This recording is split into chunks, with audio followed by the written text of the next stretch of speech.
kinds of sentences. Sentences are of four kinds. 1. Declarative or assertive sentences. 2. Interrogative sentences. 3. Imperative sentences. 4. Exclamatory sentences. 1.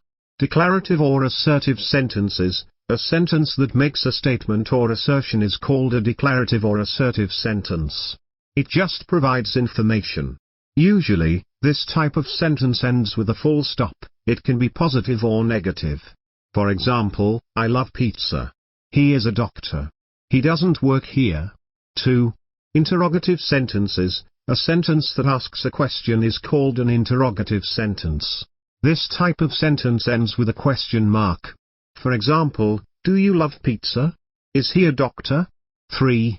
Imperative sentences. A sentence that expresses a command, request, prayer, or suggestion is called an imperative sentence. It can be positive or negative.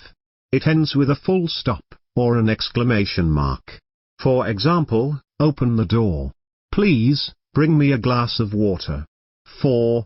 Exclamatory sentences. A sentence that expresses strong feelings, joy, sorrow, amazement, is called an exclamatory sentence. It ends with an exclamation mark. For example, hurrah! We won the match. Alas! His father died. What a beautiful flower is it?